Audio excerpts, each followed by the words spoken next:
very brief opening. So we have the Casoy sisters here. They reached out to your Ward 2 counselor, J.T. Scott, and asked if they could perform a song that they'd written about the market basket in your Ward 2 to kick off the meeting.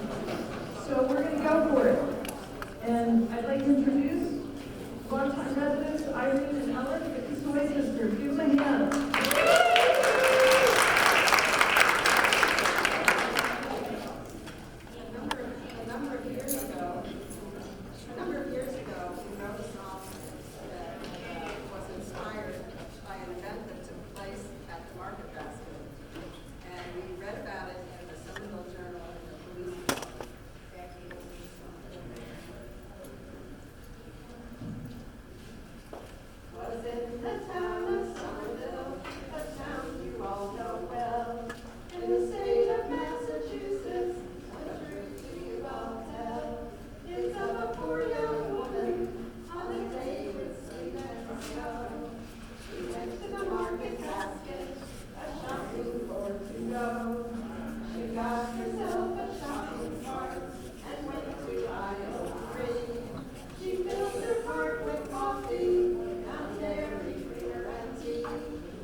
From down the line, a can of spam went sailing through the air. Some olive oil hit the floor and splattered everywhere. Another shopper in the store flung a frozen lemon pie. The checkout girl didn't duck in time, and it hit her in the eye. A woman screamed, "You animals, you should be on a farm," just as a flying chicken came and hit her on the arm. The manager stood still in shock, covered in cottage cheese. He wiped his hands and face, and then he dialed the police. The police cars roared down Somerville Ave, their sirens blaring loud. The officers rushed in the store and tried to calm the crowd. The woman who began it all was cuffed and carted away. Assault with a deadly weapon she was charged with on that day. So come all ye fair young ladies, when you're shopping, take the time to count up all your items before you get in line. Remember that poor woman who inspired this woeful tale, for languishes in jail.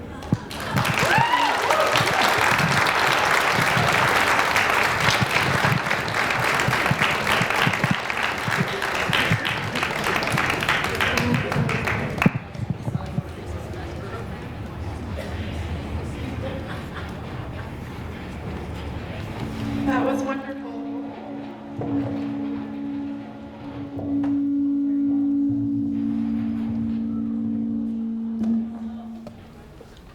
Okay, I'm going Sorry about that. Thank you for that. That was wonderful. Good evening, everyone, and welcome to the Ward 2 City Hall Community Meeting. My name is Victoria McGregor. I am the meeting coordinator. It's great to see you, counselors and elected officials. Thank you for taking the time to be here with us tonight. If this is your first meeting with us, the City Hall Community Meetings are meant to be a gateway meeting between City Hall and Somerville residents. Staff have prepared updates for you on their current work, both in Ward 2 and citywide.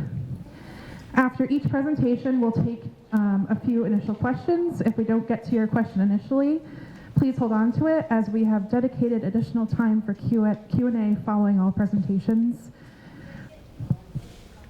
I do want to note that tonight's meeting is being recorded. All ward meeting recordings will be available online at the conclusion of the City Hall community meetings after Monday, May 22nd. Recordings will be on the City TV Government YouTube channel and on the city website at somervillema.gov/community meetings. And now I wanted to welcome up Councillor J.T. Scott to give a quick hello.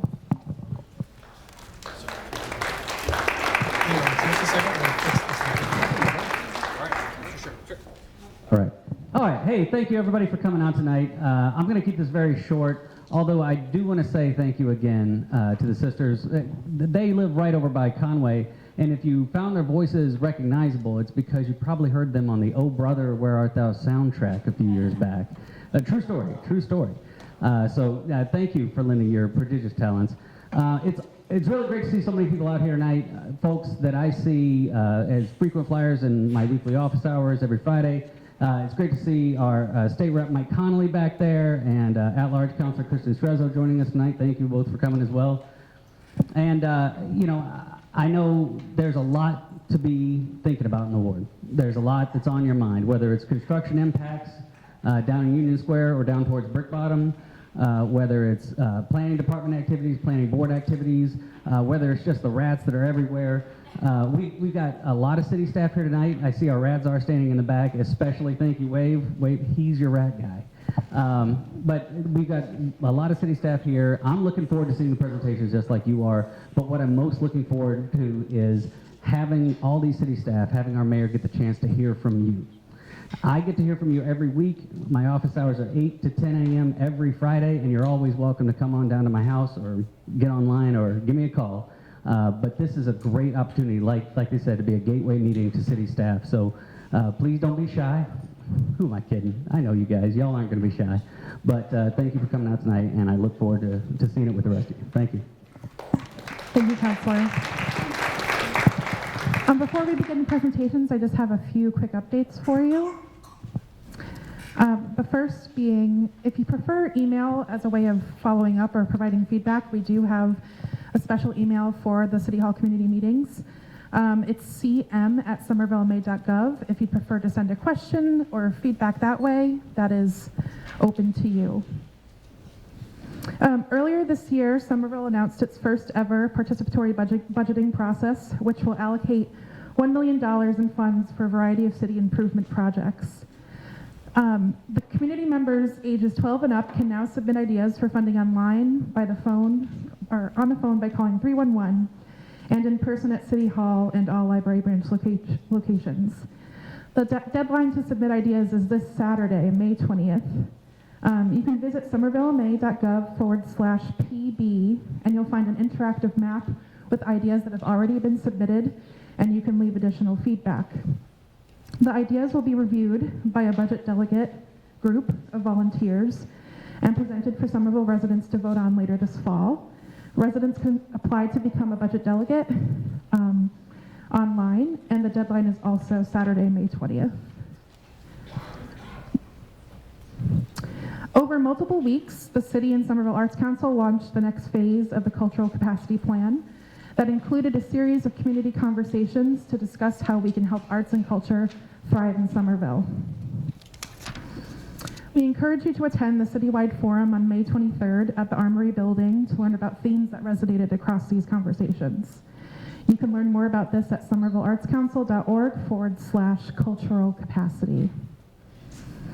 May is Preservation Month and events are well underway, and you can celebrate Somerville's historic preservation or historic assets through attending a series of dozen tours, talks, and walking tours. On this slide, you'll find a few listed that are happening this week, but all events can be found on the city calendar. A reminder that the city has multiple spaces dedicated to teens, which includes the Edgerly Teen Center, Powder House, and the Teen Room at Somerville Public Library Central Branch. All are free and have regular schedules with a variety of programming for all interests. Schedules are listed here on this slide.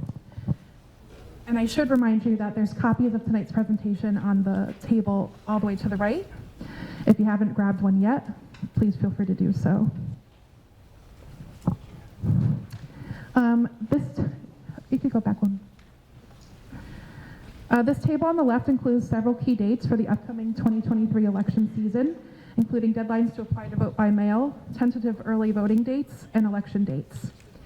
Now is a great time to review your voting plans and to make sure all information is up to date. We'd also like to remind you to fill out the annual city census if you haven't already. For all elections-related information, please visit somervillema.gov/elections. Somerville's Anti-Displacement Task Force is expanding and is now accepting applications for new members to serve on one of 3 committees focused on residential, small business, and cultural displacement. Applications are being accepted until all seats are filled. You can learn more by using the QR code here, which is also included in the printouts of the presentation. These next 2 slides highlight or include a quick list of recent affordable housing investments. Again, please feel free to grab a copy of the presentation to bring home and dig in further. The city has fully committed all $77.5 million of Somerville's American Rescue Plan Act, or ARPA funds. Not all allocations have been announced yet, but will be soon. And on the next slide, you'll find a list highlighting recent investments. If you'd like to learn more, please visit somervillema.gov/ARPA.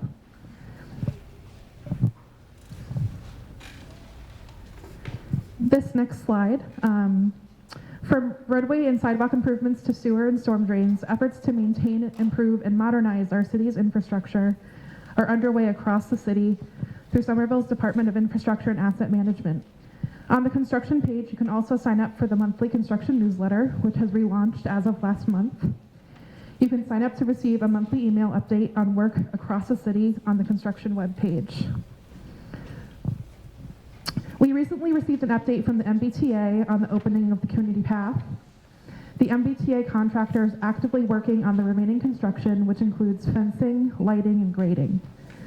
Work is scheduled to be completed in June of 2023. To keep up to date on all things community path, please follow the QR code on this slide.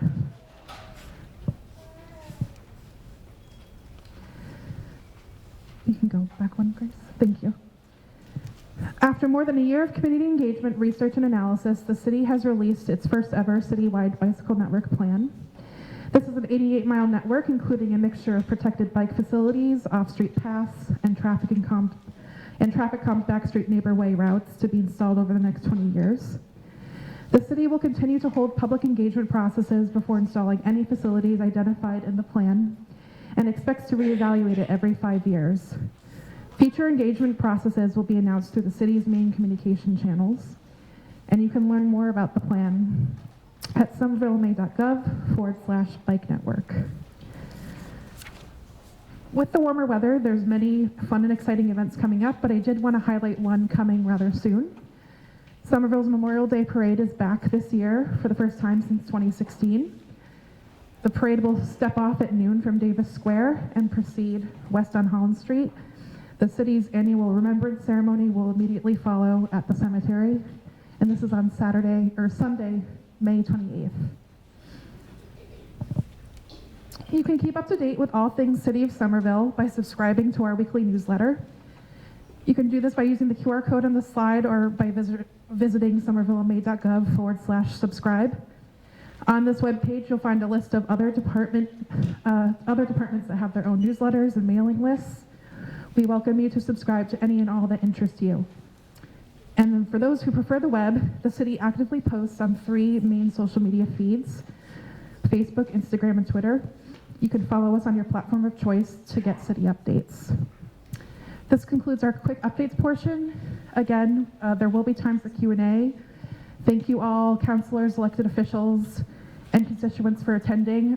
During Q&A, we really are going to try to prioritize resident concerns. And with that, I'd like to welcome Mayor Ballantyne to the podium. Thank you.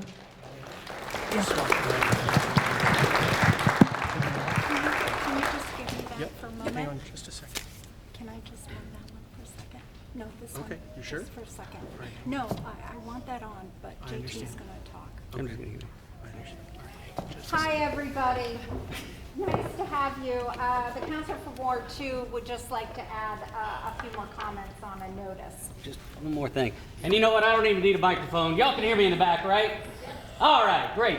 The Union Square Neighborhood Council, many of you know about them, but they are a fully volunteer organization that's been fighting for community benefits here in Union Square since 2017. And they've negotiated some incredible contracts, community benefits agreement, binding contracts with some of the major developers who are working in our city. Benefits like increased affordable housing projects, project labor agreements. The election for that board is happening on Saturday, May 20th, and it's a great way to find out more about the Neighborhood Council, about what they're doing in the neighborhood, and getting yourself involved. So please, I just want to make sure, if you can, grab yourself one of these flyers. What is it, Kate? Also on Tuesday the 23rd. Yes, also on Tuesday the 23rd. At the Jack Hamilton Center on Allen Street, and Tuesday the 23rd, it's at the Media Center. It's from 7:30 in the morning to 7:30 at night on Tuesday. All right, so if you need more of those details, we got flyers up front and flyers around the room, but please feel free to reach out and get engaged in the Neighborhood Council. I really appreciate the opportunity for coming up here because I forgot that one, and I couldn't be happier to welcome once again our Mayor, Katjana Ballantyne. Please. Thank you. Hi, everybody. This on? No? Okay.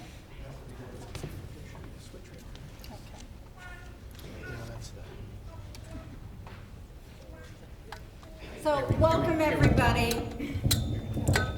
Yeah. Thank you so much for coming tonight. It's wonderful to see you. Thank you for being here to listen to what our city departments want to share back with you and what we've been working on for the last, since our last meeting here. I just wanted to start out by asking people, just so we have a sense of who's in the room, if you would raise your hand, if this is your first meeting. Wow, wonderful. Welcome. If you've lived here less than a year, please raise your hand. Welcome. If you've lived here less than 2 years, raise your hand. 5 years, raise your hand. 10 years? Less than 10 years? Great. Less than 15 years? Less than 20? Less than 25? Less than 30? If you've lived here, your entire life, raise your hand. Wonderful. Thank you. And so, if you are a parent of a child in the Somerville Public Schools, raise your hand. Okay, great. If you own an animal, raise your hand. Okay. So does anybody else want to throw a question out? They are curious about who else is in the audience. Yes, please. Somebody who's lived here for more than 35 years and has not lived here all their life. Okay. So somebody who's, raise your hand if you've lived here more than 35 years, but not your entire life. Wow, okay, thank you. Okay, I'd also like to introduce the Vice Chair of the School Committee and Ward 2 School Committee member, Ilana Krebshin, is here. Thank you, Ilana, and the good counselor from Ward 2, I think, announced everybody else. So thank you so much. I wanted to share with you, people reach out to me in many ways. They call, they send me an email, they stop by my office, they talk to me on the sidewalk, and they also talk to me indirectly, and they do through our 311. And in the first 3.5 months, we had nearly 18,000 calls, and this gives you a sampling of what people were asking about. You know, the number one was parking permits, then mattress pickups, potholes, council on aging information, and rat sightings. And what I'd like to share with you tonight is I wanted to give you a look into how we balance the different types of needs and priorities and requests that the community shares with us. And so on the next slide, you'll see what is the usual role of municipal government. It is, you know, making sure that we have clean water, working with water and sewer, paving our roads, trash pickup, and more. And in some towns, they stop there. They do the core functions. That's because they either believe that that's what their community needs, or their finances don't allow them to do more. In Somerville, though, we believe we can and that we should do more. So we try to come up with more creative ways. And I just want to highlight here, not all communities do this. You know, we started off with a strategic plan about a decade ago. We updated it a few years ago to sort of say, what do people want? What are we striving for?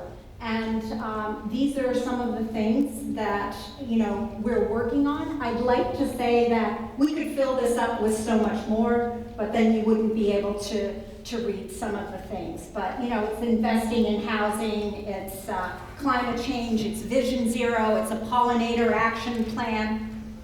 So on the next slide, what we try to do is focus on two things. We spend every day thinking about our quality core services and then initiatives that invest in our people, quality of life, and social progress.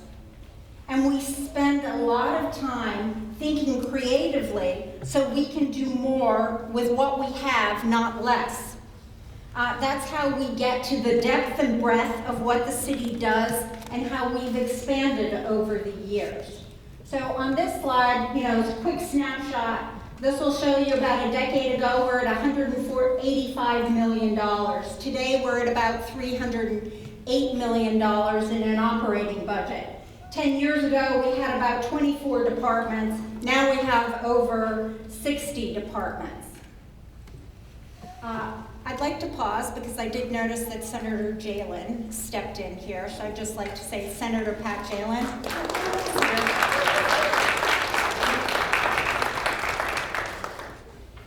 Would you like to stand up? Oh, I'm sorry. I just wanted to announce that you were here.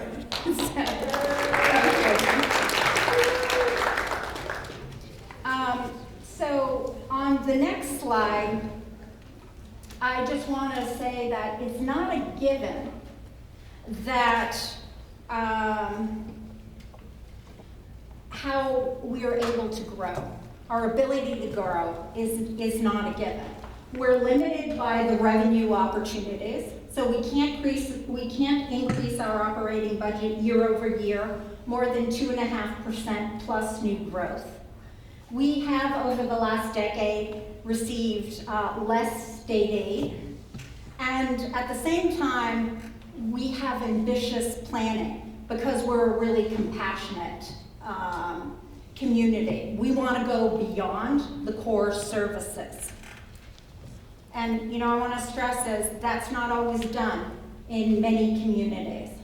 So just a high snapshot of how our revenue has changed in the three highest groups is our state aid has declined.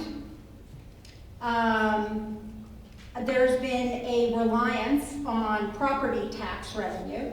You can see back in 2007, 50% of our revenue came from property tax and 30% from state aid, but now that's shifted. We're at 66%. But fortunately, on the property tax, we have more commercial property tax, and this is growing by design. It's important to see the financial impact of all the new development that's happened. Notice that the orange bars, that's the commercial growth that our strategic plan, which I mentioned earlier and is also known as Summer Vision, had envisioned when residents got together to chart out what's going to be our future. How will we invest more in our community and our people?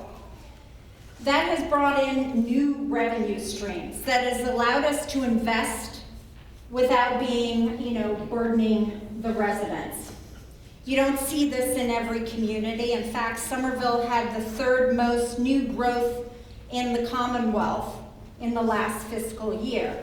The biggest impact that we can have on the people who live here now is bringing in and diversifying our revenue in those areas which are underutilized. And it creates jobs for people, and it allows us to do more for our community. So on this slide, how are we overcoming the challenges to do more? We have strong investments in our community by us and others. We have strong fiscal management, and our residents ask us to do more. You all have shared in that vision. On this next slide, this is just a sampling of some of those investments that we've made. In the Office of Housing Stability, we've created and we've expanded. In a Department of Racial and Social Justice, an Office of Immigrant Affairs, we now offer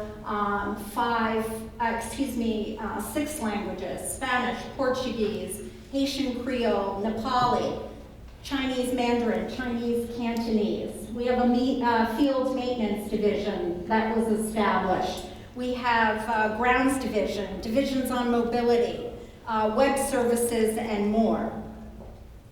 On the next slide, here are some other ways that we try to deliver on our progressive values. So we have tried to use other tools. So we're trying to add more revenue in different ways that don't burden the residents.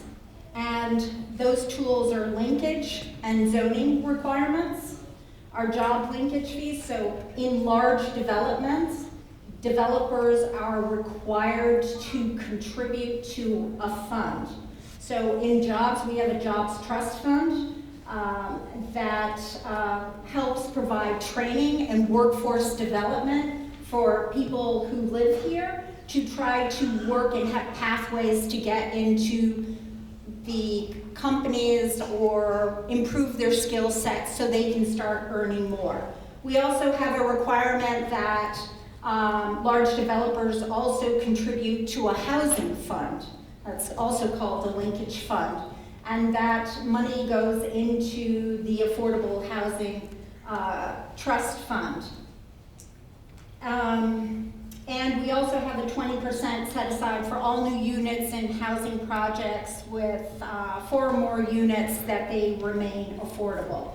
And we have aggressively pursued federal and state grants, private grants, and our federal delegation and our state delegation with Rep. Conley and Senator Jalen always work hard to direct supports to us. And so on the next slide, I wanted to share a few ways these approaches have supported affordable housing efforts. Right now, we have more than 700 housing units in the pipeline.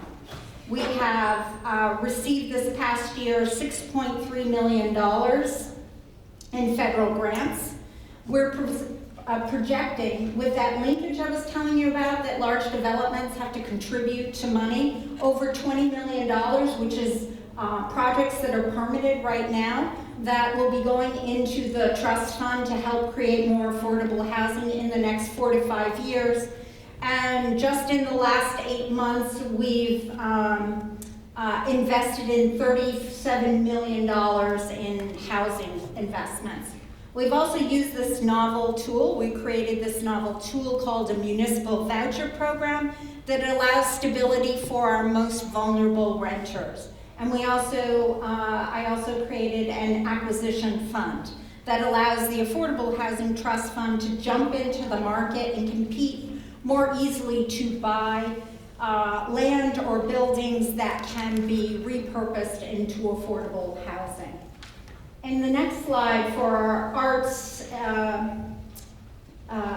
and our creative enterprises. We have this acronym called ACE. It's Arts and Creative Enterprises. And basically, it requires larger developments in certain zoning districts to donate 5% of their new space to arts and creative enterprises.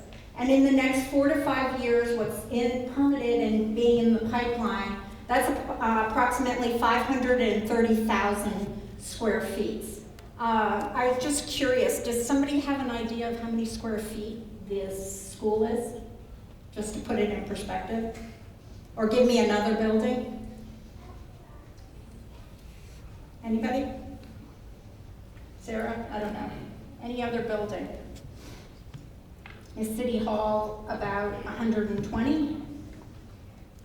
50,000? Well, let me just say, this building is less than 530,000 square feet. I just wanted you to have a sense of the visual there. So, what are some additional strengths that enable us to do more? It's our staff. And I'm going to ask them to stand now, and I'm going to say, just shout out your first name and the department that you represent so people know who else is in the room. They've done incredible work, and they really should be celebrated too. So if you could all stand, and maybe we'll start this way, and you could shout out your first name and which department you're from. Hi everyone, I'm Ben. I'm in Economic Development, and I'm a Ward 2 resident. Kate White, Mobility. Adam Polinsky, also Mobility. John Browningcamp, Public Space Nerd, Forestry. Luis is behind you. Luis, OSPCD, I'm Ward 3. Adrian Pomeroy, American Disabilities Act Coordinator under Racial and Social Justice and resident of Ward 1. Tom from OSPCD. Melissa Woods, Capital Projects, Ward 5 resident. Charlie Green, Fire Chief, Ward 6. Ben with Housing Stability. Nicholas from Elections, sorry, from Ward 4. I think it's going back there. Jim Dunn, Police Department. Jonathan Smith, Marion, Ward 5 resident. Colin, ISD. Oh, this way. Yeah. Lisa, Housing Division. Sarah, I with Planning, Preservation, and Zoning. Andrew Grabinski, also Planning, Preservation, and Zoning, resident of Ward 7. Denise Molina Capers, Director of the Racial and Social Justice Department.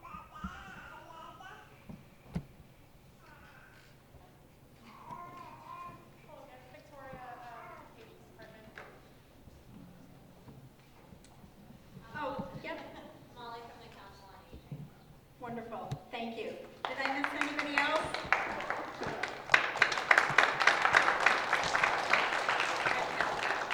So, combined with, the skills of our staff, our willingness to learn and try new things, we've been able to do more and get more from every dollar.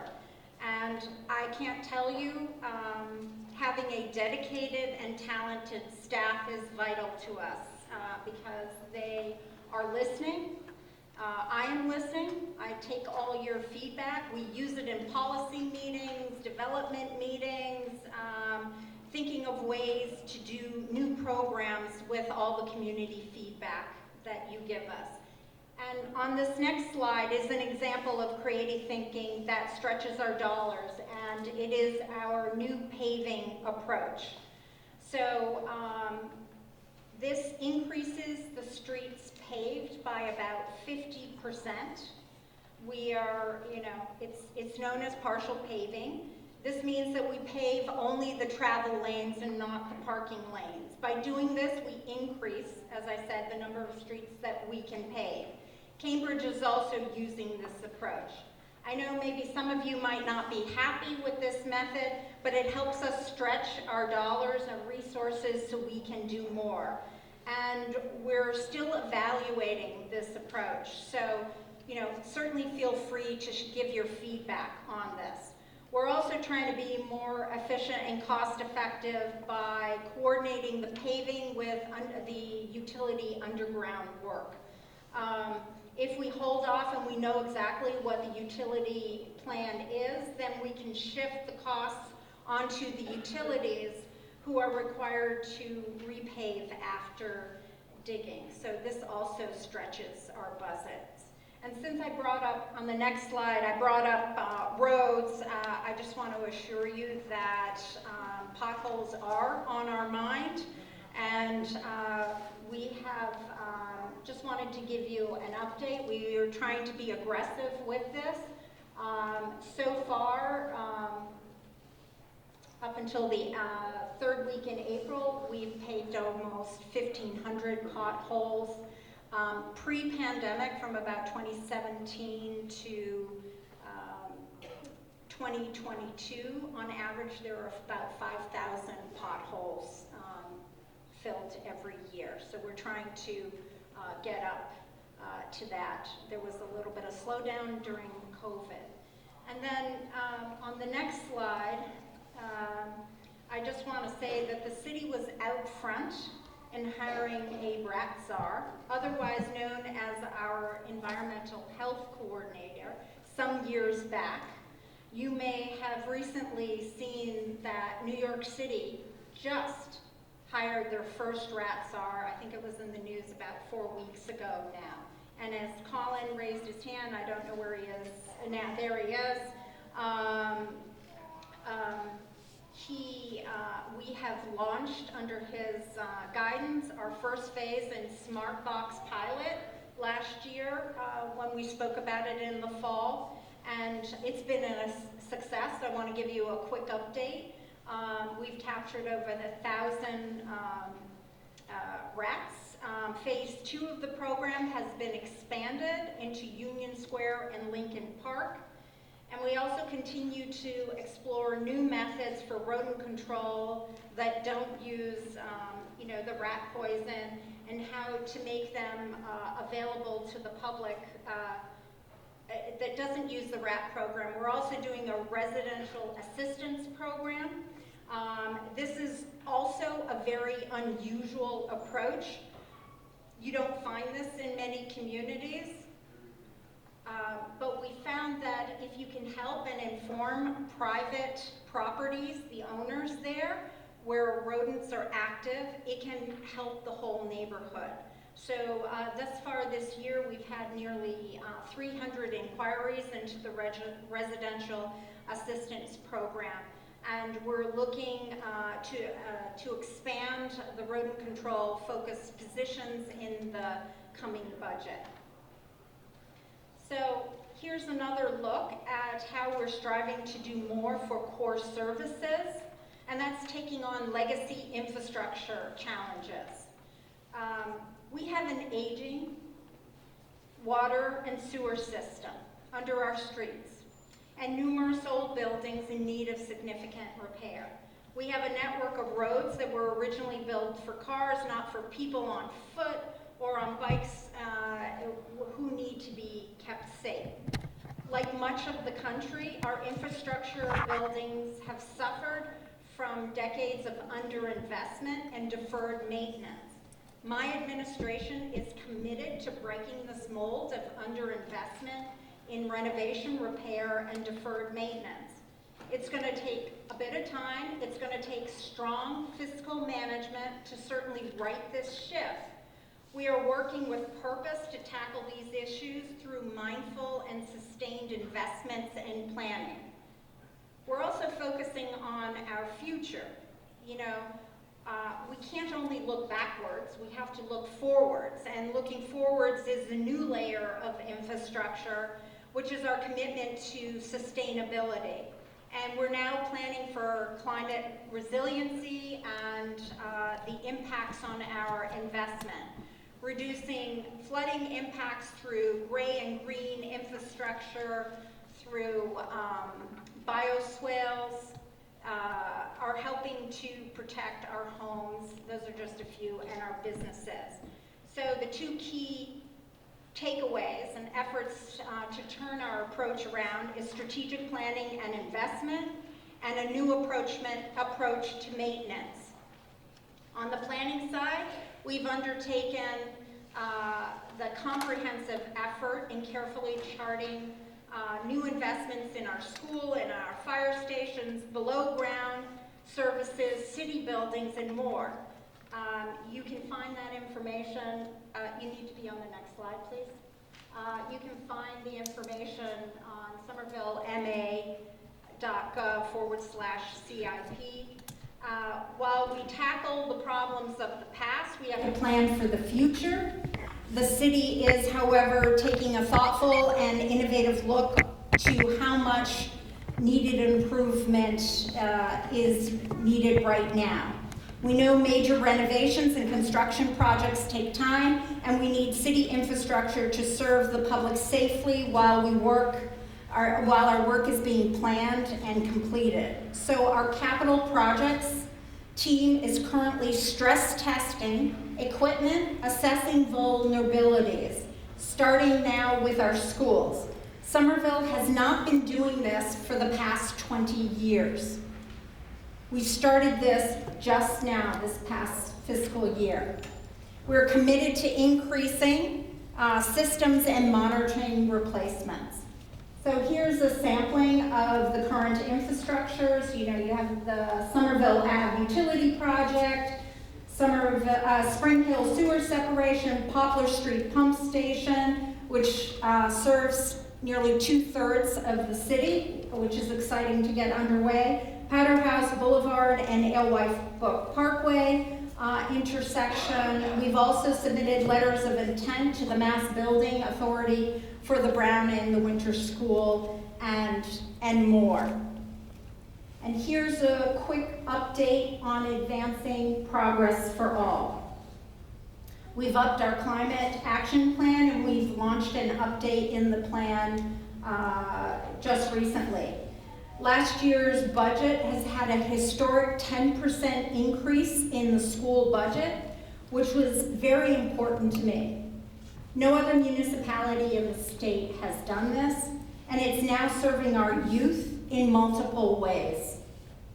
We've issued a comprehensive community survey to inform ADA planning. We've developed new protocols and opened our first ever emergency overnight warming center for our unhoused population this winter. We've expanded our LGBTQ+ services, language justice, racial justice, and in-person outreach in the community.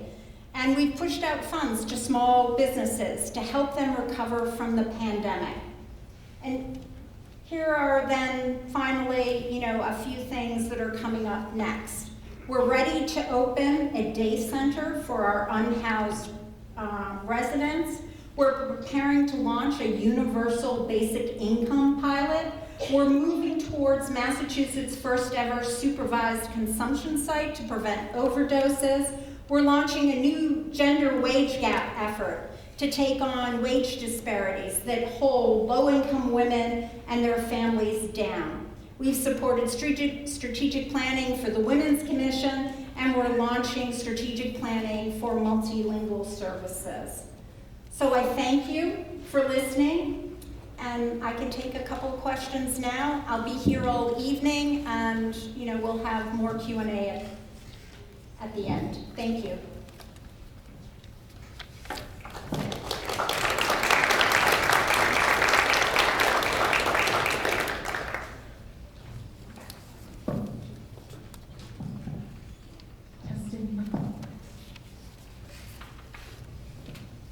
Thanks, Mayor, for a very interesting presentation.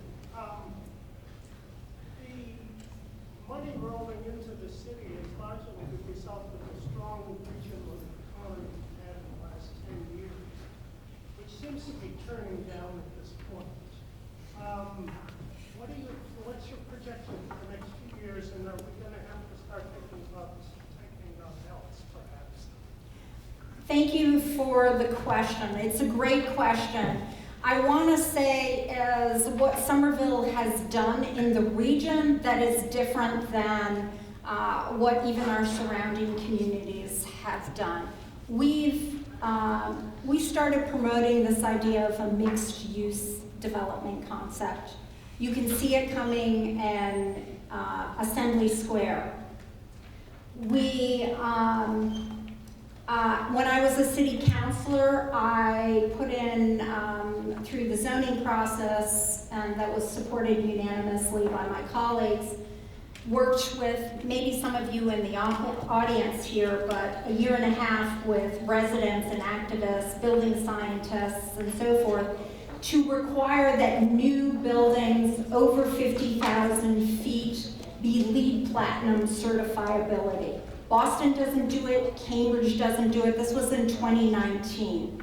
What does that mean? It means that our buildings are healthier and better for the workers who will be working here. It means that we have a competitive edge. When I asked Puma, why did you decide to move here?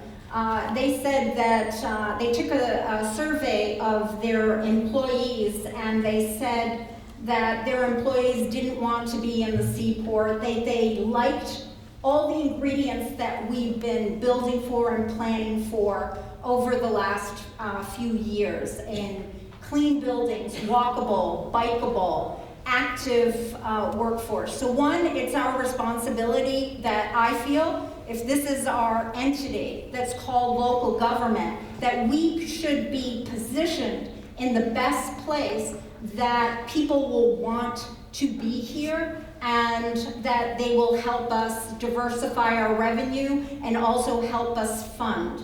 So that's one thing. It's just that think about how we're competing in the marketplace, and also investing in our youth and making sure that the budgets and the activities that our youth need to keep families here is well invested.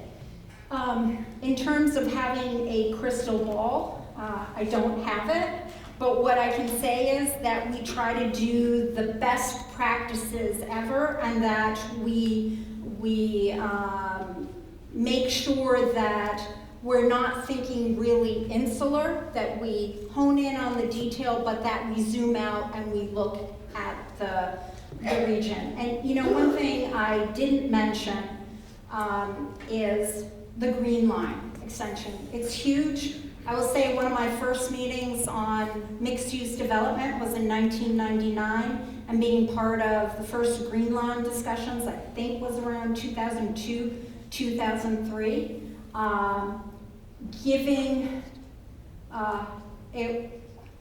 It was a long road, but it's also positioned Somerville to have a cleaner way to move around, to get in and out of the region and connect with the region. So I would say we have, a lot of those ingredients in place that many people before me worked on, and I'm sure many people after me will work on. Thank you for the question.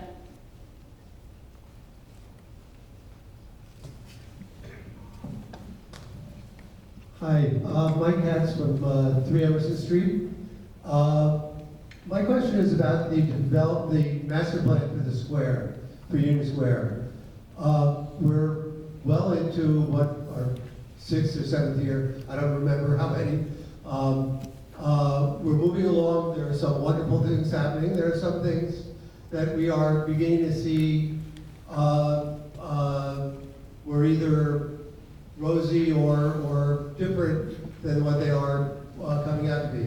What is the plan to, when is there going to be a chance to look at where we are and make corrections to the plan, if any need to be made? That's a great question. I would say, to your point, cities' life is dynamic. It's not static. And how does it evolve? I would say, and it's also our responsibility to communicate to you.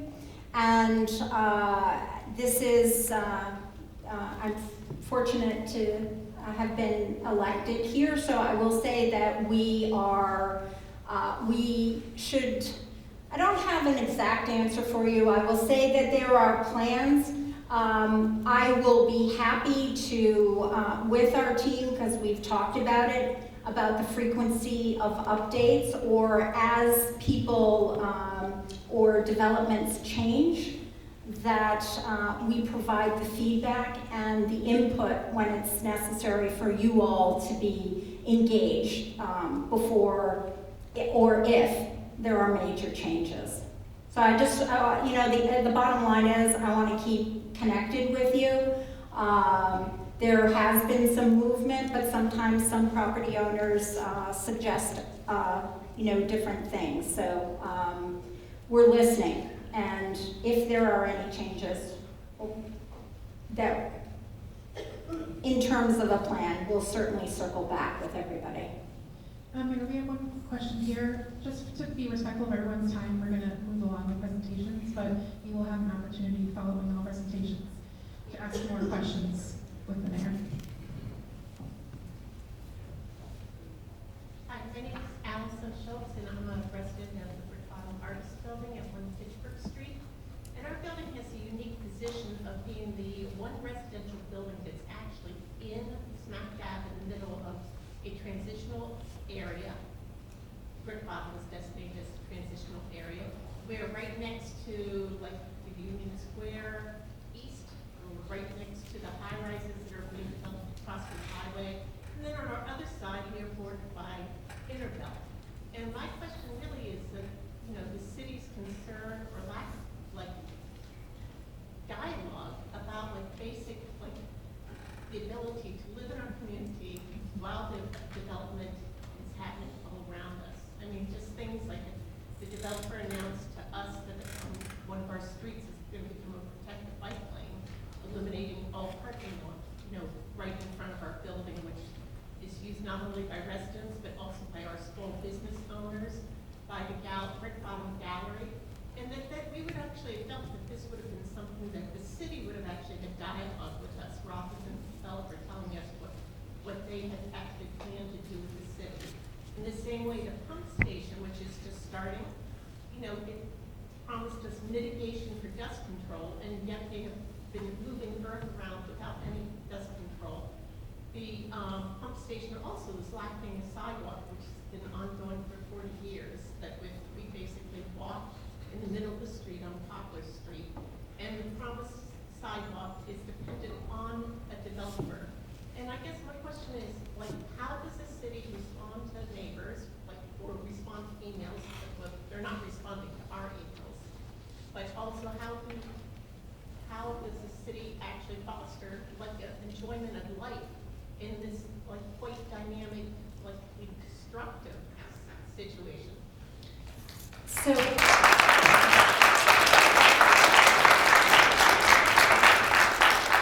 I do want to acknowledge that Ward 2 has a lot going on. I mean, it has a lot going on. You know, specific to that, we should be communicating with you. I know that we had a bike network plan, so I don't know if the particular bike, have you participated in that, was that part of that plan? Or are you saying it's outside of that? Well, theoretically, what's being planned, there should be a meeting. I've actually asked Brad repeatedly and CC'd your office over the last 2 months after the developer announced this is what was going to happen, to see if we could get a meeting, and I have had little or no response. I've talked to JT Scott, who talked to Brad, who said it's Sarah's responsibility. So, you know, it's a very frustrating situation if that's like, you know, and it's just one small piece of the whole manila of a puzzle.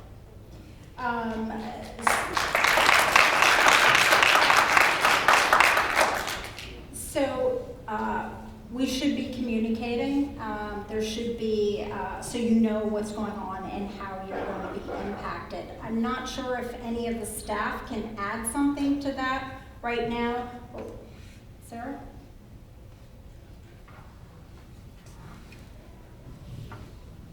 Thank you, Mayor. Allison and I did talk right before the meeting started. Okay. So I'm going to circle back internally and make sure that the conversation loops are closed to make sure that I'm not telling her anything out of turn that anybody else might have. But we will definitely get in touch with you. I also need to coordinate with engineering, who are reviewing some of the permits right now too. So I need to make sure that I've got the details, but we will get back to you. Thank you, everyone, and I will be here all evening answering questions, but I believe next up is our Director of Racial and Social Justice, Denise Molina Capers.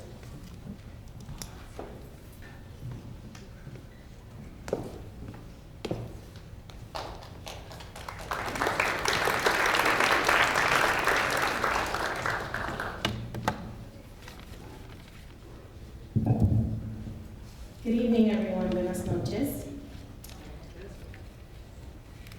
I am happy to be here and give everyone some quick updates on the work that the Department of Racial and Social Justice has been doing. As you all know, we have concluded the Public Safety for All survey and have received one of the highest response rates in Somerville's surveying history, and it has also been one of the most representative surveys Somerville has ever conducted due to the hard work of the RSJ team and its department and our intentional outreach efforts. What I will share with you today is a little nugget of information that we are currently analyzing from the PSFA survey. So specifically, we asked the question of which of the following are your top 5 concerns regarding public safety in your neighborhood? Citywide, the top 5 complaints were 1, people violating traffic rules / traffic safety. 2, theft and burglaries, including car theft, shoplifting, stealing packages, bike theft, and pickpocketing. 3, housing security. 4, gun violence. And the 5th one was illegal drug activity. Specifically for Ward 2, the top 5 concerns are people violating traffic rules and traffic safety. 2, housing security. 3, theft and burglaries, including car theft, shoplifting, stealing packages, bike theft, and pickpocketing. And 4, domestic violence. 5, gun violence. So I want to get right into the updates. We have closed on the applications for the task forces, which include the Civilian Oversight Task Force and the Public Safety for All Task Force. The Civilian Oversight Task Force has officially had their first meeting, and we anticipate that they will be meeting again at the end of May. It consists of 13 members, constituents, subject matter experts, and some city departments. The Public Safety for All Task Force has also closed, and we have about 22 members to that task force, and they should be meeting for the first time in June. Right now, we're just closing out all logistics to onboard them and orient them as to their role and responsibilities with the city. As you all know, the Civilian Oversight Task Force will be focused on defining and creating recommendations for a sustainable civilian oversight body for the city of Somerville, and this includes its powers, duties, authority, composition, and more. We have been super excited to get these going, and I can guarantee you that along with their responsibility will be the opportunity to engage the community and be transparent about the work that they are doing. And so there will be opportunities hosted by the task forces so that they can engage our constituents, so that you are able to share your perspectives and your expectations for the work that they are doing. The Anti-Violence Working Group, the application for constituents to apply to be a part of this working group will close this Friday, after which we expect for the actual working group to begin their work also in June. This is especially important to the RSJ department because it's part of the work that we do in collaboration with our constituents to make sure that we are taking into account lived experiences and the impacts of violence that occurs within the city. It's not cookie cutter, there's no easy solution, but bringing in the broad voices and experiences helps us to determine and make sure that we're meeting the needs of the different community members in Somerville. And so we are especially passionate about this, and we hope that you are able to go on our website or speak to Adrian, who is also here, our ADA coordinator, to see more about being able to apply for the Anti-Violence Working Group. Our RSJ Youth League concluded their research with youth in the city. Specifically, they did research on how displacement and gentrification is affecting youth in Somerville. They were able to present 2 weeks ago at Harvard Graduate School of Education CPAR program, and the RSJ department is planning to host an event for our youth to present their findings to the community and to the school community as well. After which, they will now start planning for what will become the RSJ Youth Cabinet. The Youth Cabinet is going to be a long-term established committee group for the city, and it will be a permanent group where the Somerville youth will be able to report out on what's happening with youth and affect change through policy, programming, and recommendations to our mayor and to our city council. The commissions are all,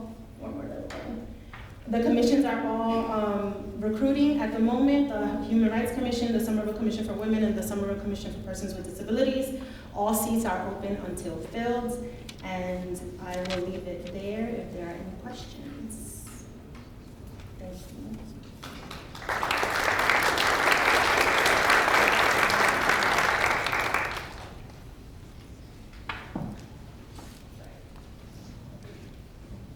I had a question where you said that number one on the list, and I totally agree with this, is issues with people breaking, speeding, traffic law, stuff like that. Sorry, is that better? Yeah. Sorry. And so my question is, how do we enforce laws in the city of Somerville? Because I've had to call the cops twice because I live right up the street. People don't stop at the stop sign, and people blaze down the street. I have to call cops twice to have them come out and, do speed checks, pull people over, stuff like that. I don't want to call them because I grew up in New York City, and we know how this country is right now, and how people of color are treated. But how do we enforce that without putting it on the people of color, people of minorities? I'm not sure if I understand your question. How do we, so your question, you said the top of the list, the first thing that everybody in the community cares about is people breaking traffic laws, speeding, all that stuff. My question is, how do I, without calling the police, because I don't want to call the police, but I sometimes have to because I get fed up with the people almost getting killed on a daily basis walking around the streets of there. How do we get the traffic enforcement without putting the burden on people of color and minorities and the like? You understand what I'm asking? I understand what you're asking. Not sure how that has to relate with the burden on people of color. What I will say is that that is a very good question to present to the Public Safety for All Task Force, since what they are going to be working on is not just public safety around policing issues, but also public safety in general in the city. And as you mentioned, the traffic safety and traffic enforcement did come out on top citywide. So that will definitely be part of the conversation that they have. And I will note that question so that when we are having those reflection pieces with the task force, that it does become part of the conversation. How much longer in the process is the Civilian Oversight Board before they decide what it's going to look like? So I think that depends, because the boards have to go through their own orientation and training and their own investigative and research pieces. We've done a lot of work to put together data, to put together experts that would be ready and willing to come and sit with them and answer any questions that they may have, to expose them to other cities that have civilian oversight boards. We've connected with NACO, who's the national expert on civilian oversight boards, and they are ready and willing to come to every meeting if we need them to. You know, it really is a matter of making sure that every meeting is not wasted time, but that there is progress in every meeting and that it is intentional. You know, the research and the statistics around every city that has done a civilian oversight board, created one, says that you cannot create one in less than 6 months.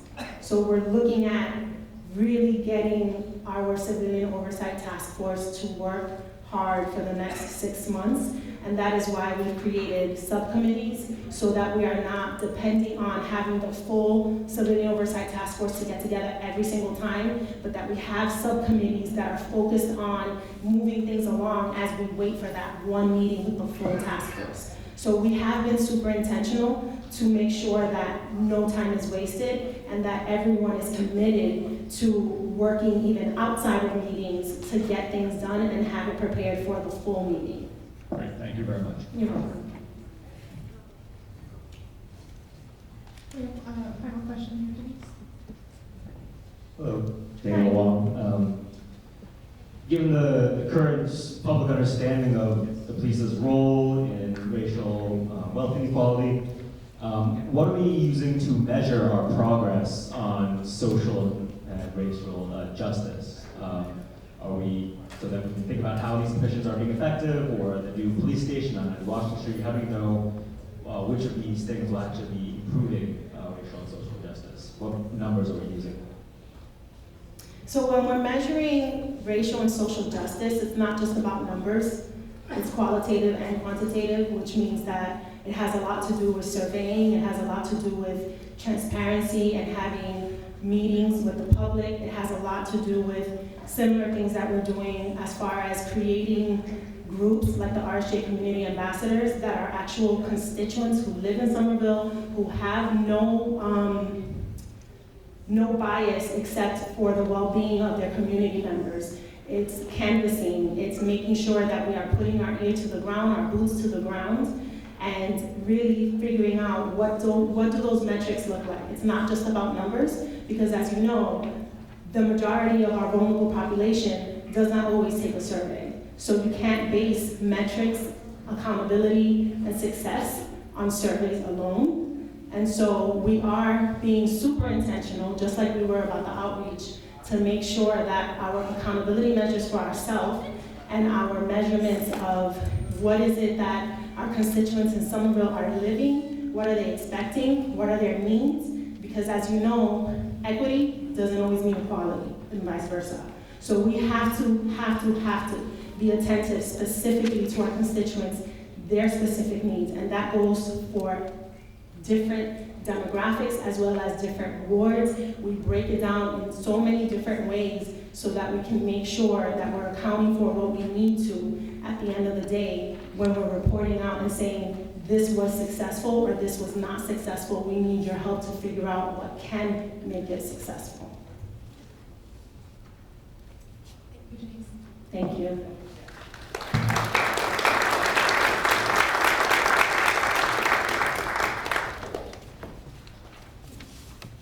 Good evening. My name is Charlie Femino. First, let me say that my voice is hoarse. I've been yelling at myself all day. And I also have allergies, so I'm going to try to speak up or excuse my voice. I'm here with Captain Donovan. Captain Donovan is the patrol captain. He's the one who's my eyes and ears on the street. He knows what's going on in each of the 7 wards. And when there's an issue that arises, I usually confer with him, and we set up a game plan as to what we're going to do about it. By way of introduction, I joined Somerville PD in 1984. I actually retired in 2014 once and came back. So I'm here as an interim police chief. I started in December of 2020, and I'll be here until new police chief is in place, new police administration. That process is underway at this point in time. I heard the mayor ask a number of questions at the beginning of the session, how many people lived in Somerville for X amount of years. But there's only one person, Alan, who can honestly say how many people have been here or whose family has been here for over 100 years. One person, Alan Nissenbaum. Want to stand up, Alan?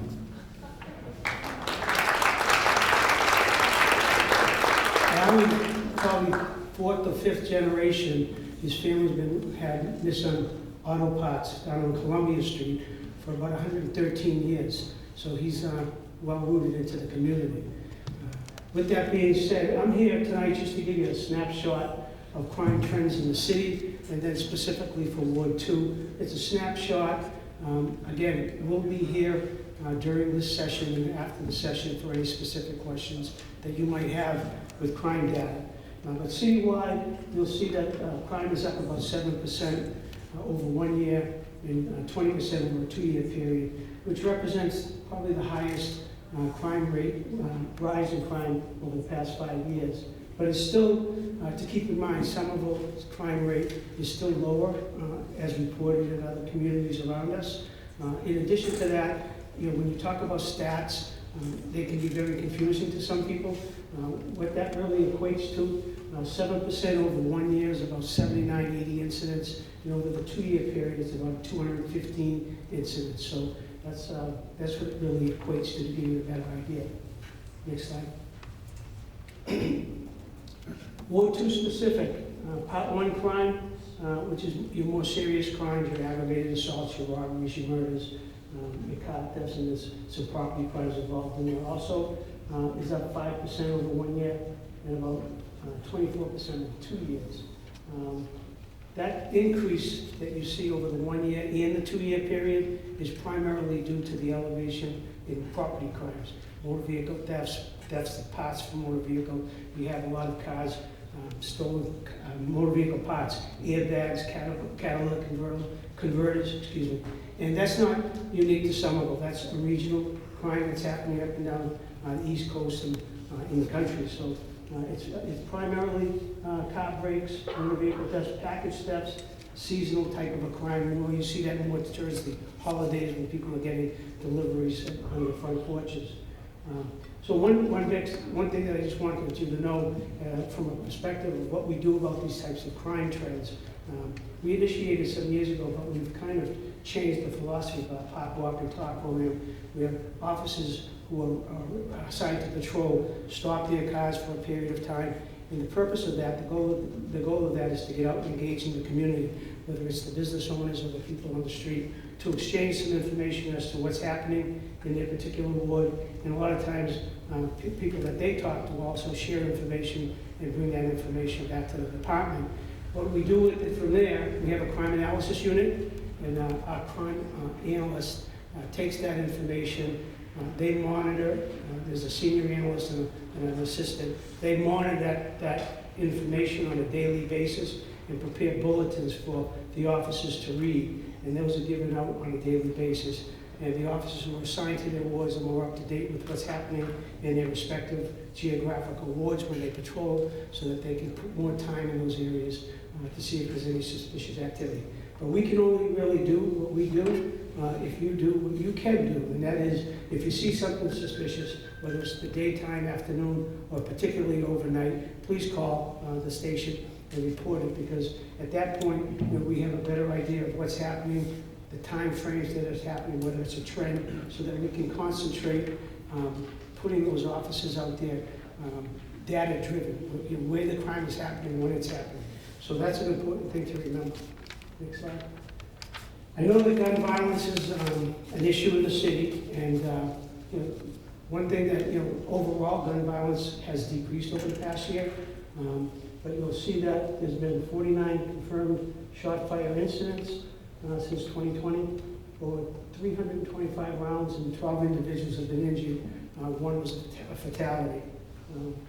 But I think that, you know, season is becoming warmer. That's when the time comes when you'll see some of the gun violence start to perk up again. So we'll see what happens this summer. But our criminal investigation division, our detectives, are assigned specific crimes, and when they're investigating as a task force with Cambridge, Malden, Everett, so that some of this crime, especially if it's gang-related or gang affiliations, is interjurisdictional, across jurisdictions. So they meet monthly, and in addition to that, when there is a shooting or a gun violence issue happening in a particular city, each of the cities call each other, share information, and a lot of times that helps in identifying, locating, and charging someone. As you can see, you know, over that period of time, there's been 30 individuals that have been arrested for shooting incidents since 2020, and they've recovered approximately 40 legally possessed firearms. And that number may have gone up 1 or 2 based on when this data was collected early in the month, but for all intents and purposes, that's, you know, just about 1 or 2. It could be 1 or 2 off, but it's correct data. So again, on what we're trying to do, I work very closely with the RSJ department. We've been meeting almost weekly since she came on, Denise Molina Capers came on in February of 2021, to develop a framework or a strategy and discuss some of what she had there on the list. All these task force, these surveys, we have given input. We support what hopefully will be a community-driven policing model in Somerville in the future. And so we collaborate, and we're coming up with different types of dialogue sessions for the kids, basketball camps. We're trying to do a youth academy this summer for the kids. And so we're trying to engage in conversation with some of the kids that have the peer pressure of gang affiliation, and kids that are close to that, so that they can see the consequences of maybe getting involved in that, steer them away from that. So that's, next slide. Domestic violence, 39 fewer incidents, and I can't see that from the side there, but there's been like 39 incidents. I'm not going to read everything that's on the slide. We do have sexual assaults. There were 5 more incidents, and what I do want you to take away from the slide, though, is that, especially with the sexual assault and domestic violence, is that, you know, you can report those types of incidents if you know whether it be yourself or somebody close to is a victim of that type of a crime. You can report it to the Family Services Unit. Our detectives in our Family Services Unit have specialized training in crisis intervention and sexual assault investigation.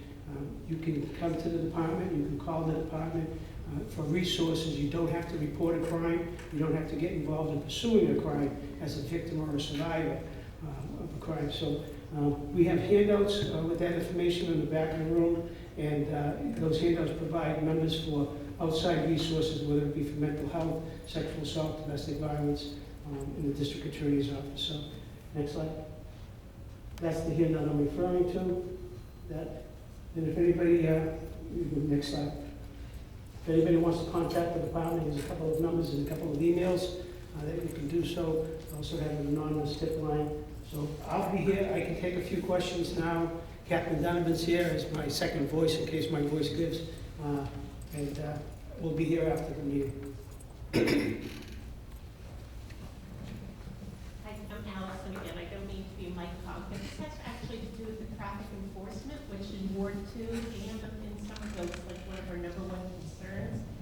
My question is, like, is it possible that you have a hotline for traffic? Because we've had neighborhood as there's a Route 28 detour that came underneath the Somerville Ave extension, which we call the Scary Way, where cars were just streaming through, not stopping.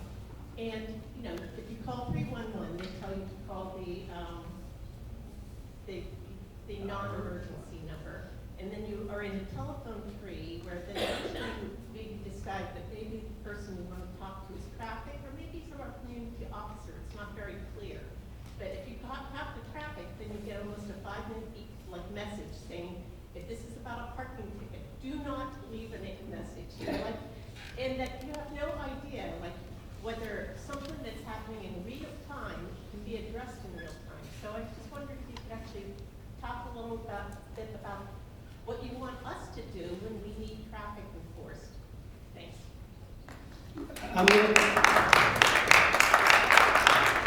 It's a great question, and I think the question of traffic enforcement has come up on every meeting that I've attended so far this spring. We do traffic enforcement, but I think the focus of your question is who do you call for real-time instances. And your idea to have a specific number is a great idea, but there is a traffic department number, and I'm going to have Captain Donovan come up because he handles a lot of these calls for traffic-related issues. But certainly, if you have a particular issue that you want to address, you can call the department. If you have to call my office, call my office. I return your calls. But the bottom line is that we just recently, the City Council, the Finance Committee just recently approved, we'll be going before the Council, a grant that deals with specifically municipal road safety grant. It specifically deals with different initiatives, so we'll have other additional resources out there for periods of time during the course of the year because of that, which is a good thing. But I'm going to have Captain Donovan take a stab at answering the specific question on who you call. You hear me in the back? Okay. I love that idea. I've been doing these community meetings back when Mayor Curratone was here, pre-pandemic, and no one has ever asked us to put a traffic hotline or a traffic tip line on our webpage. So I think it's a phenomenal idea. I mean, out of all the complaints we get, a lot of it's traffic related. Our traffic bureau is relatively small due to certain budgetary constraints. So when we do have complaints that filter through me, I usually have an area card take care of it first. So like when you live down Fitchburg Street or Poplar Street, we'd have the car to go down there and do some enforcement. But we can't always be there, obviously. But for ongoing or emergent complaints, obviously it's always that 1212 line or the 911 line. But I love the idea of a traffic like this is a problem in our neighborhood every day. I love that idea. Either an online tip line. I'd rather use online on our webpage and have that go right to our traffic lieutenant so we can track it. But thank you for that idea. That's why we're here. That's a phenomenal idea. Thank you. Traffic is Lieutenant Reinel. Yes, sir. Reinel. Lieutenant Reinel. He'll take care of it. Yep. Yeah, I turned out to one. I can say that when he keeps his word and he calls me back, which is a lot more than most people can say. You have a question right here. Yeah. Are there sort of specific, efforts towards more traffic enforcement? Are there targeting certain areas? I mean, I have a kid that every time he leaves the house, I'm really worried about what's going to happen on the streets. Just, walking around Union Square can be a dangerous thing to do. And I can sit on any corner in Union Square and give 20 cars a ticket, in 5 minutes, or see people menacing pedestrians. Are you actually going to, find, Well, let me just say this. Union Square, as the mayor put it, has a lot going on all the time. But it's going to be. We have to do No, something. I understand. Yeah. So we have limited traffic officers in our traffic division.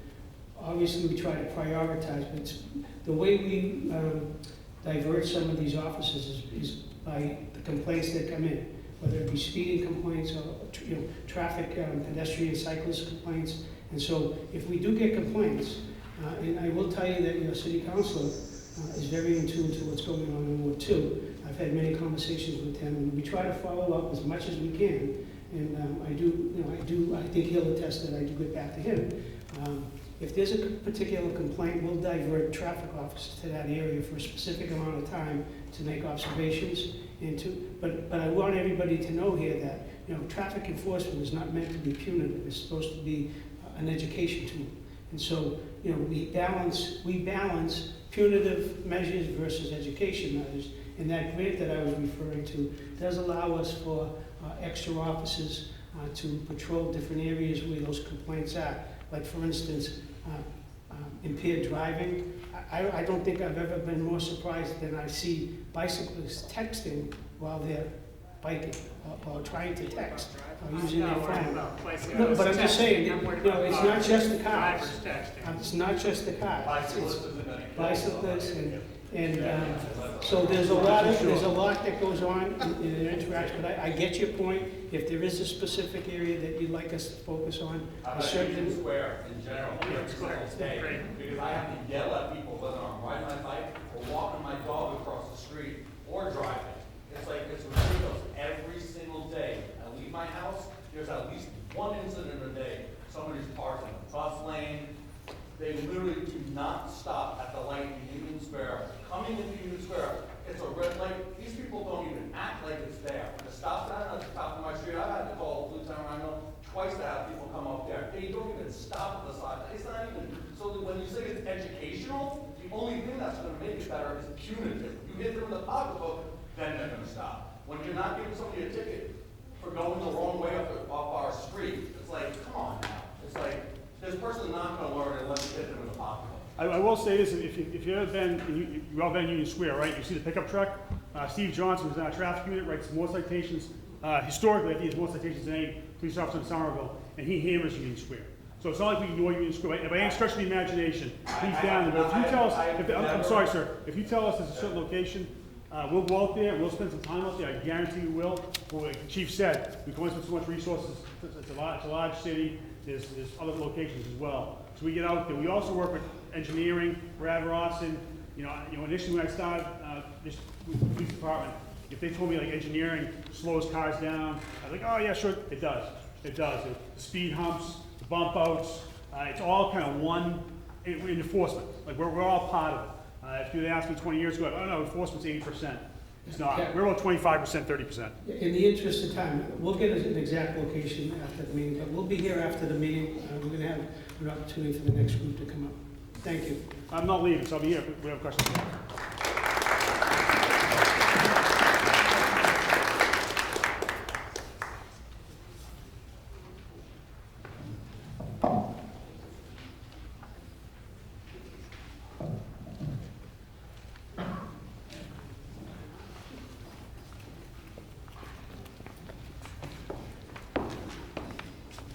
Good evening, everyone. My name is Louisa Oliveira, and I'm the Director of Public Space and Urban Forestry.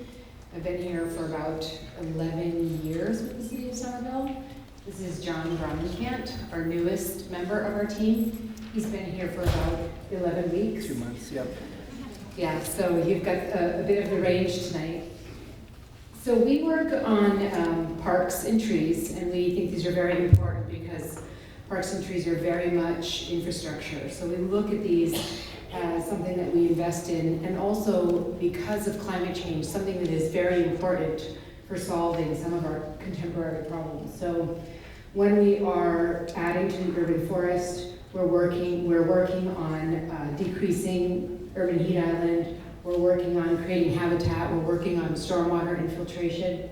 When we're building a park, such as the one that's outside here, we're adding features such as these underground. These are called Caltech chambers, and they're used to collect and slow down and infiltrate stormwater. So for example, at Lincoln Park, this is the soccer field. There are additional ones at the softball field, and they can harness up to 550,000 gallons of water. And this is important because we're having more and more severe water incidences with climate change. The third thing we're looking at also is creating habitat. So for example, our team, who is folks trained in landscape architecture and arboriculture and ecology, we're working on the Somerville Pollinator Action Plan. It's one of the first of its kind in as densely populated of an environment as we have, as urban as a city as we are. And it's really aimed at trying to create habitat for native pollinators, for birds and wildlife. So the work that we do is very much something that we see as problem solving. And that we are very lucky to have a lot of support from the administration and the public. Alrighty, so we all want more trees and we all want more open space. So about 10 years ago, we were planting about 50 trees a year, and now we're planting about 350 street trees a year. And in 2022, we planted nearly 504 trees.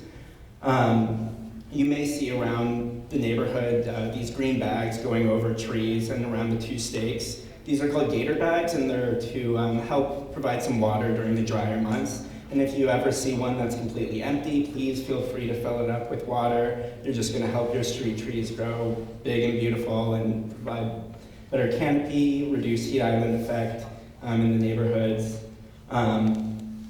And so the other thing we're looking to do is provide more open space. And with the city of Somerville being a very dense area, it's very hard to acquire new open space. But since 2010, we've acquired roughly 21 new acres of open space.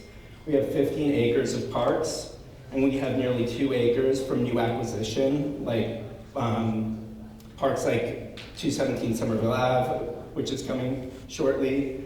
We also have a few parks that are getting redeveloped, and then we also have this large number of acres that's a projected potential for open space through our different transformational areas like Brick Bottom and whatnot. And so, yeah, we'll go to the next slide. So the part that John forgot, and be nice to him, he just got here, is that the bottom, the extra 60 acres are things like, for example, if you go on Lake Street, you'll see a new park there.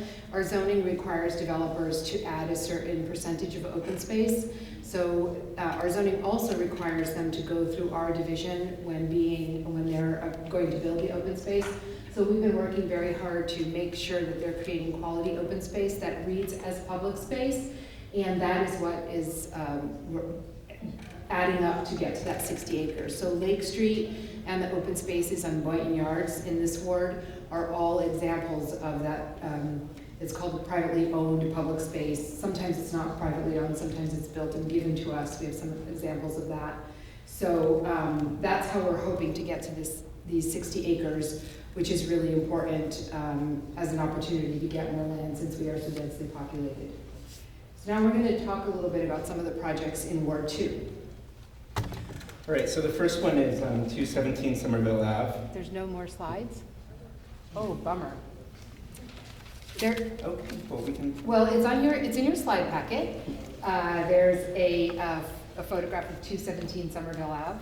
Yeah, and so 217 Somerville Ave is a lot that we acquired with CPA funding, and currently we're working to get a landscape architect to work to create a design for this pocket park. We're hoping to have our first community meeting in July for that. And then keep your eyes peeled on the Summer Voice page because that's going to start going up hopefully in the next coming weeks.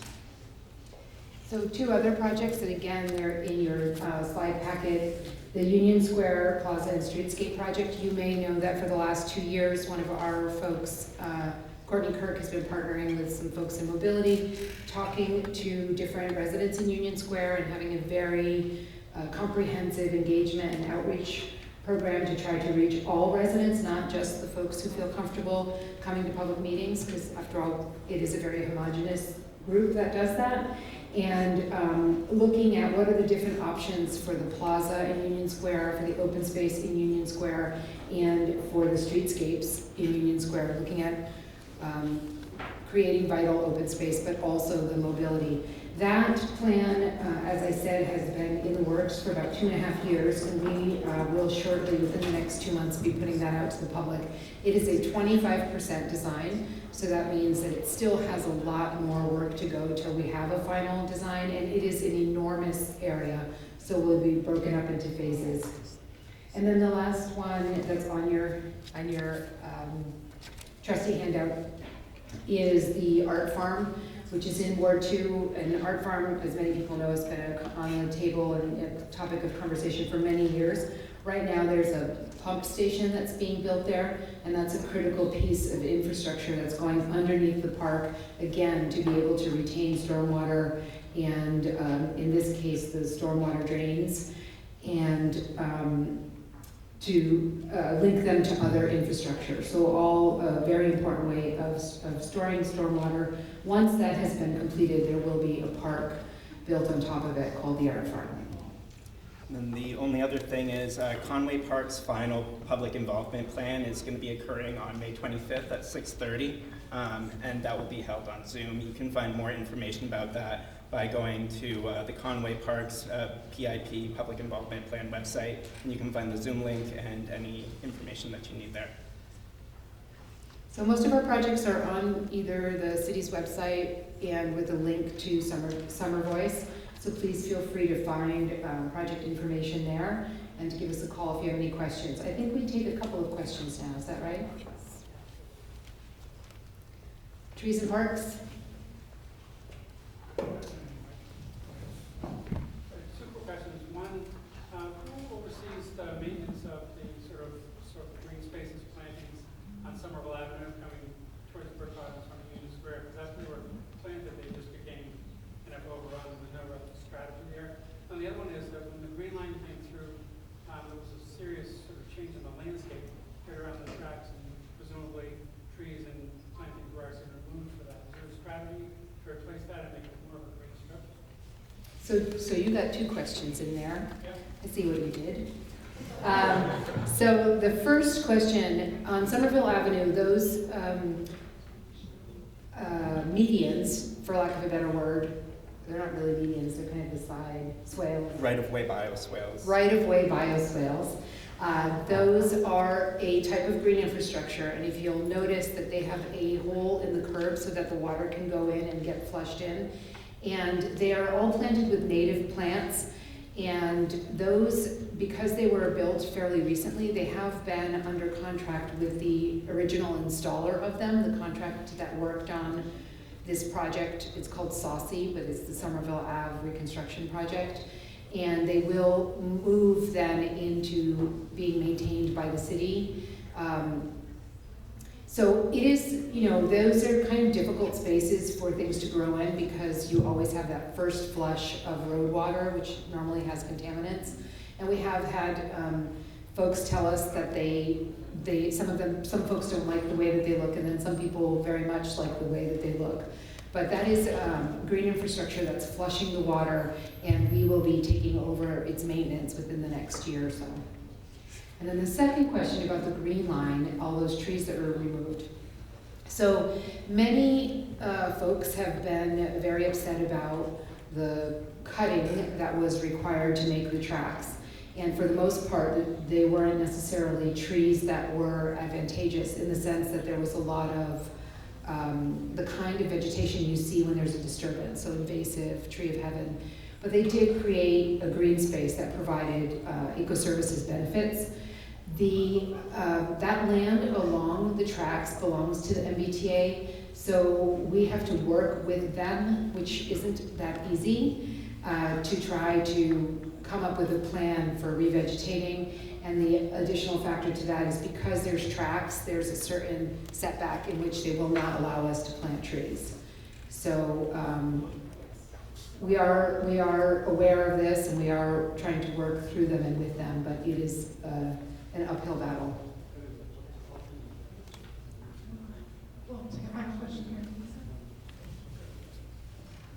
Hi.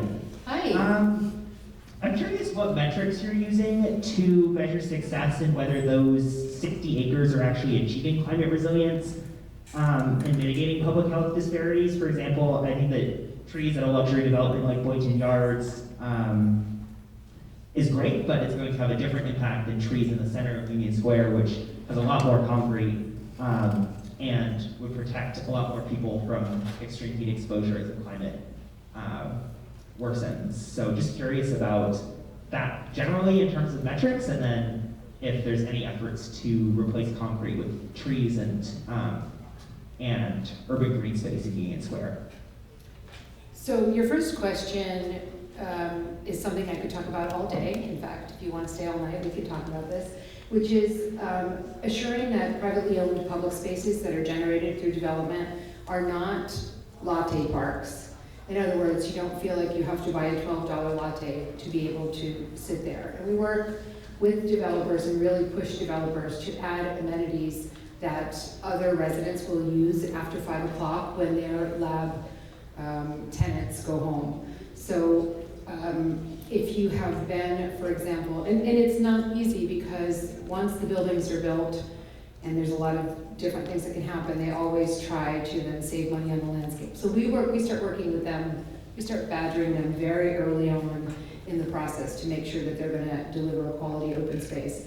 I don't know if you've seen the Powder House Park, but that is an example of a development that has generated open space. The developments in Boynton Yards are also examples of that. And I think you will find that they do and will have amenities for people going there after 6. Sometimes it's difficult because in the public meetings, people will push for only passive uses. And so the developer, because it is cheaper than building water fountains or play equipment, will say the public just wants plantings. And in fact, we're trying to create whole new neighborhoods that are going to have you get off your couch and have children want to go there and have young people want to go play basketball or this or that. So I ask you when you are in these public meetings to be mindful of developing spaces that do more than allow you to have a lovely lunch. And then there's nothing to do there after 6 and they become informal dog parks. So we really try to push them to create playgrounds. We are also have been studying this for quite some time, and we are pushing them to add signs that say this is public space, everyone is welcomed. If you go to the Partners now, Mass General Hospital space and Assembly, you'll see nobody ever uses that park. We're pushing them to use the same signage that we use in our open space network. Sorry, I get very excited about this. So we are working very hard to make sure that our open spaces are used by everyone, that they're programmed by other people, that they are something more than a 9-to-5 park. In terms of the equity, or that's the equity piece, the tree piece, I would argue that planting trees and increasing the urban forest provides eco-services benefits regardless if it's near a lab building or in the heart of Union Square, and we push them to do that as much as possible always. So thanks for asking that question. We'll be here if anybody has any other trees and parks questions. Thank you. Thank you.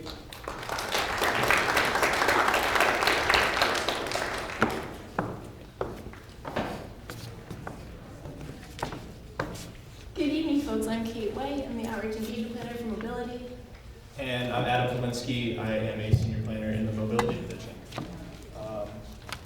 So for anyone that's not aware, I saw that we had some first-timers here today. The Mobility Division is a department within the Office of Strategic Planning and Community Development that handles a lot of different things related to our streets, all kinds of projects and programs. So we're going to talk to you guys a little bit today about some of what we've got going on. We've heard a lot about traffic safety and a lot about traffic enforcement, and I was really hoping that I could jump in and talk about some of what we're doing. Captain Donovan stole a little bit of my thunder, but that's okay.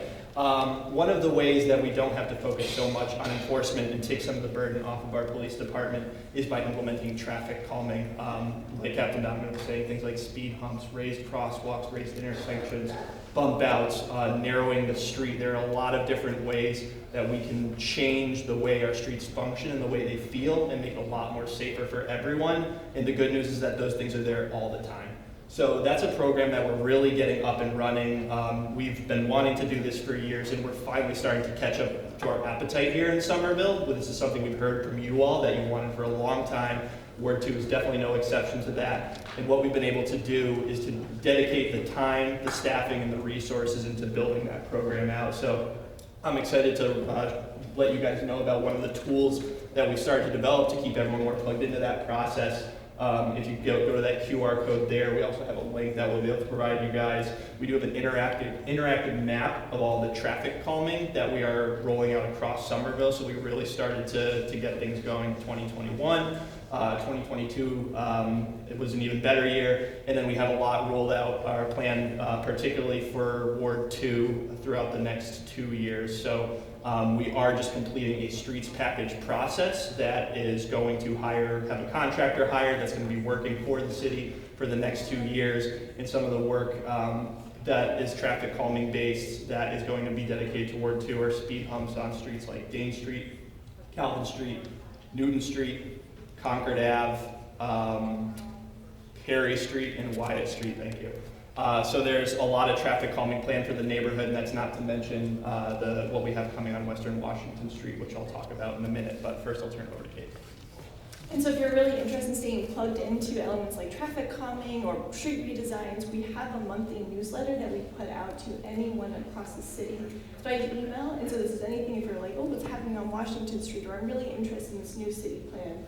It's a great way to stay plugged in and get that directly to your inbox each month. So you just follow that QR code, you can subscribe immediately, and you can also see past ones and see kind of other things that we've talked about over the last couple months. All right, so now jumping back to the Western Washington Street improvements that I teased a minute ago. For anyone that's not aware, Kate and I have been leading a process alongside our engineering department to repave, rebuild the sidewalks, and add a bunch of traffic calming and safety improvements, particularly for cyclists and pedestrians, as well as for those using the bus to Washington Street between Webster Ave and Line Street over on the Cambridge end.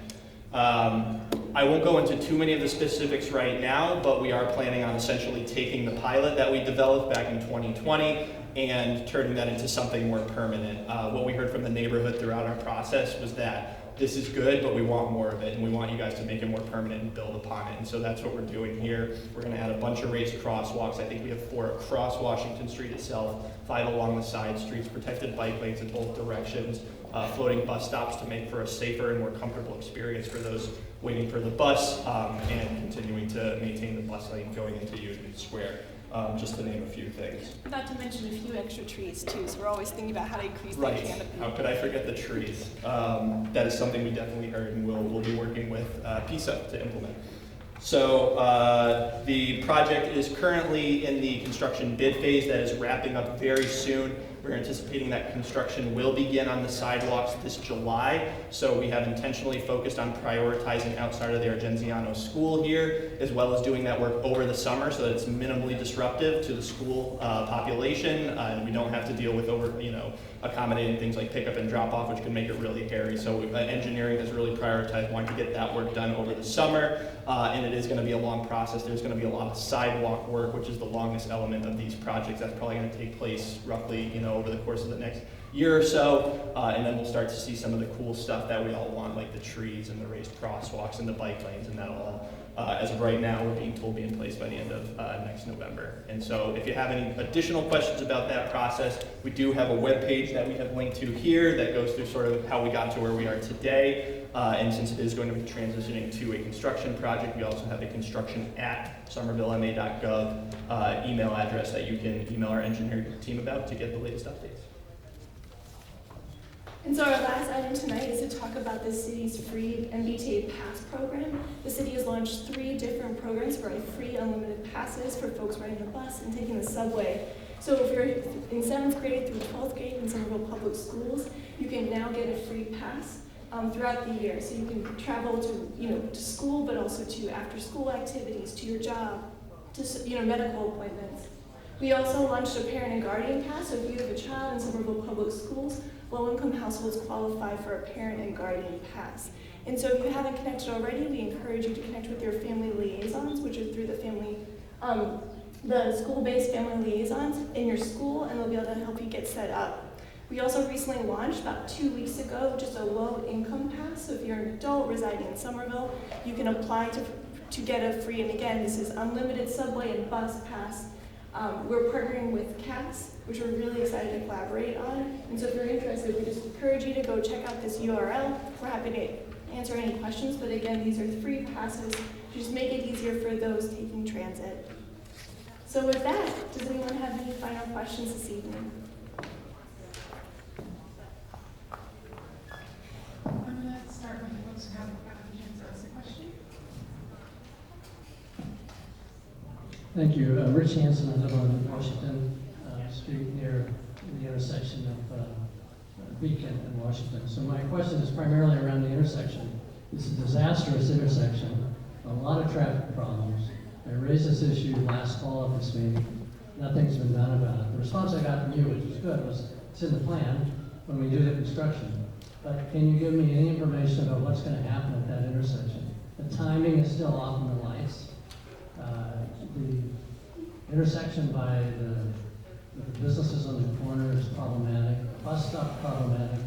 So I'm just looking for encouragement that your plan does something with that intersection, because there are multiple near accidents almost every day, and I walk the area almost every day. So thanks. Yeah, that's a good question. I can talk briefly. There is going to be more information forthcoming in terms of the specifics of the design. So look out for that, and we'll be posting more information once we have the final designs available sometime over the next month. But what I can tell you now is that we will be, it will only be one lane in each direction, so there will not be a left turn lane anymore. So there will be not that same desire to have a sort of multiple cars at once. So that's going to tighten the cross section, make it harder for people to pass. There will be bike lanes in both directions on both Beacon and Washington in the final design. We will be looking at the timing as well to see if there are any adjustments that can be made to the greens to make it a little bit more efficient. And we will be moving both bus stops in that vicinity. So one will be going far side to kind of in front of the Dali section, and then the other one will be moving a little bit further down the street to like Caldwell Ave and split the difference between there. So we're also trying to make it more efficient for the bus in addition to people driving or walking or biking.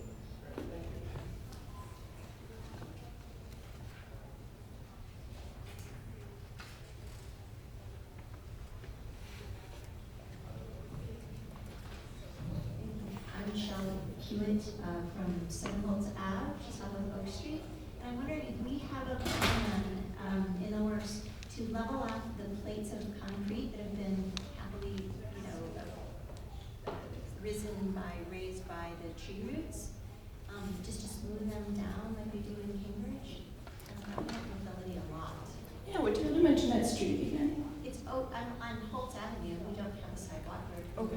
but we're off of Oak Street. And this is just a general comment about Somerville in general, but our neighborhood has several trees that we love and we don't want to damage. But it would be great if we could, you kind of go uphill and down again. And it's very easy to trip on those very narrow sidewalks because they're so uneven. Yeah. Do you want me to take that? Do you know? You start. Okay. So yes, this is something we're well aware of, and it is a tricky balancing act that we have to make sure that we're accommodating the narrow sidewalks we already have with the trees that we all love and don't want to lose. One thing that our PSUF team, that I will give credit for, has started developing is this sort of new material that has sort of come out in the last few years called FlexiPave. And what it does is it sort of does the same thing that the asphalt does that you sometimes see over tree wells, but it actually allows the tree to kind of grow without sort of suffocating it, and still it does what it can to sort of mimic that concrete feel. So it tries to achieve the best of both worlds. It's permeable to water. And it's permeable, yeah.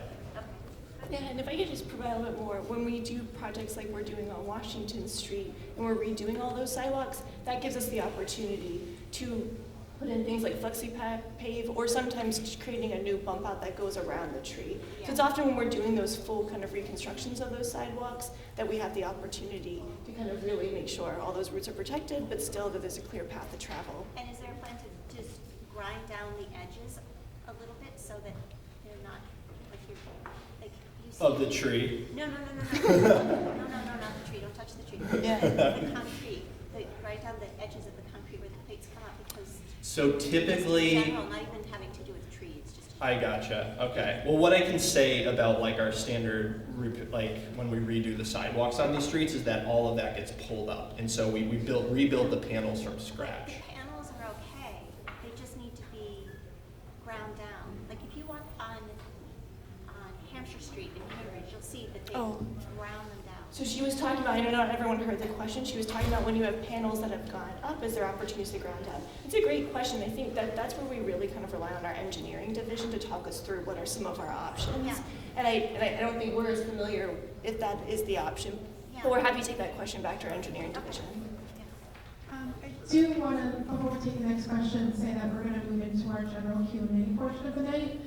So mobility-related questions are still encouraged, but just know that you can ask a question of any of our presenters. If I could please ask those who presented tonight to make their way towards the podium in case you do have any question.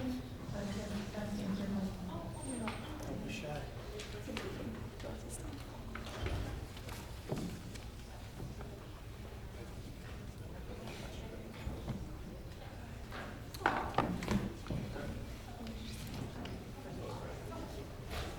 I had a question for you guys. Actually, kind of two questions. One is, how do you determine, like on Central Street, we have the speed humps, and those are nice and high, I love those things.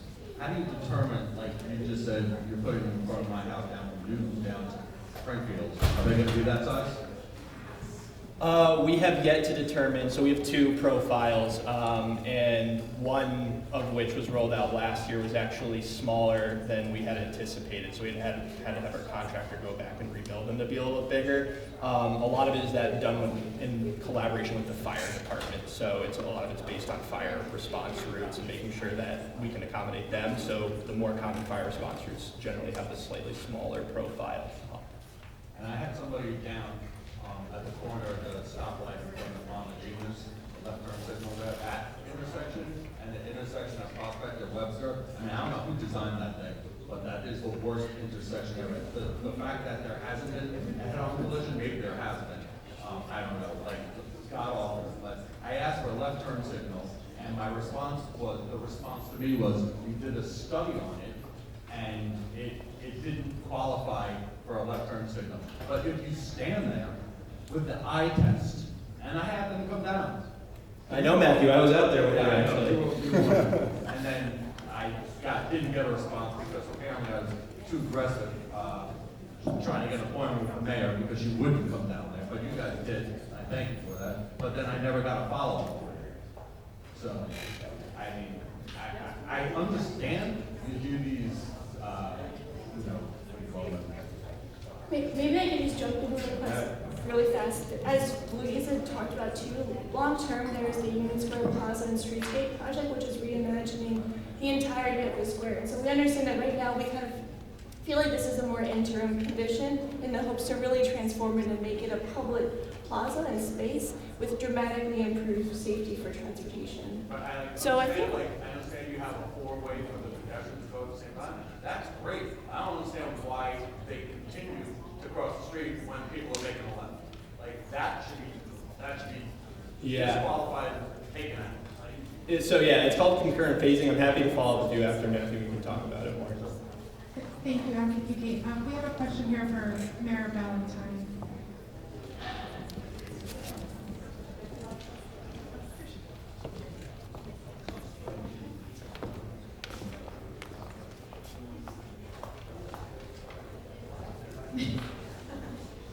Mayor, you can just go to the podium. He hasn't asked the question.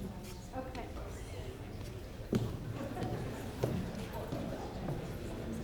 Thank you, Mayor, for taking our questions tonight. You brought up mixed-use development and all and a lot going on in Ward 2, which is exactly what's happening. With mixed use comes long-term economic benefit, which is fantastic. But I think it also brings a higher volume of vehicles, lots of pedestrians, more commuters, and more people coming in and out. With the large volume of mixed-use development that's going on in Union Square, can you comment on the infrastructure plans that seem to be contrary to the benefits of the mixed-use development? being that it seems that it's harder to get in and out of the square. It's harder for pedestrians, vehicles, bus routes have been changed. Is there a plan to balance out the incoming volume with the increase in mixed-use development? Thank you for the question. We're trying to do that. So I would say, just as a starting point, 8 out of 10 cars on the roads in Somerville are passing through. They're going to Boston or Cambridge. They're just cutting through. They don't stop at a resident. They don't stop at a business. So part of our, so that's big picture. I'll come down into Union Square. So they are, they're just cutting through. It adds to the congestion. What can we do? One is to try to give every incentive to get people to find alternative ways that they are comfortable with, whether that's using public transit on the buses or on the trains, whether it's walking, whether it's riding your bike in protected bike lanes.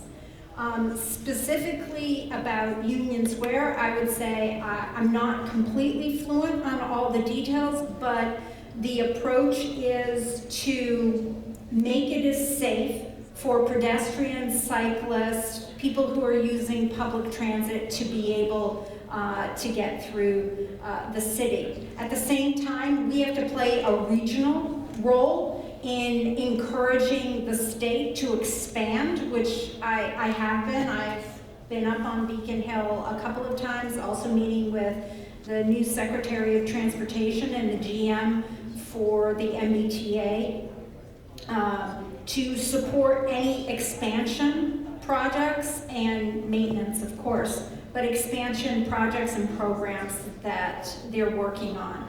I guess at this point, specific to Ward 2 on some, traffic to sort of mitigation or to slow down the congestion or redirect the traffic, I would have to look to some city staff for some help with specifics on Union Square.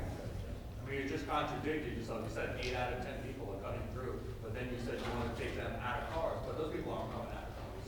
So we got to keep them either out of our city or reroute them some way or slow them down, because this place is a death trap.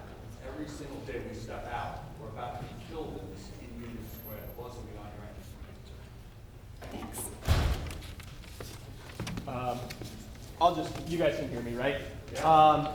So I think what the mayor's trying to say is that there are kind of two things we have to address. There's the traffic safety and then there's the congestion.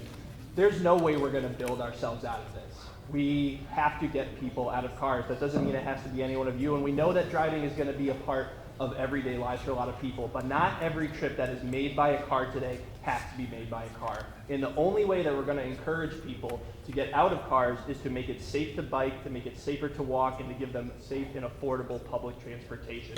So we're going to do everything we can to make sure that we are building out the Green Line, that we're pushing on the T to make sure that they're continuing to expand their system, that we're giving people free access to T passes, and that we're building a city that is safe for people to walk and bike in.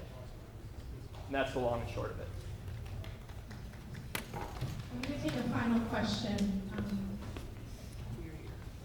don't know if I want to make a final question. Hi there, but thank you for coming tonight and taking the opportunity to speak to us. My name is Linda. I'm a resident of Brick Bottom. And my question is, I think, a little bit more higher up. I understand there's all these different projects. There's Summer Vision, there's Slow Square, there's plans for buildings to come up around us, and the whole Brick Bottom. Can you speak to time frame as far as these different projects, what we should expect next? And I know you probably can't speak to the traffic pattern, but having a 9-year-old, it's very difficult for me to, well, for other people to navigate amongst the city, not sure, where it's safe to cross or not, but just an overall view of where we're heading and the time frame that you expect. So in terms of planning, we're finishing the Brick Bottom plan.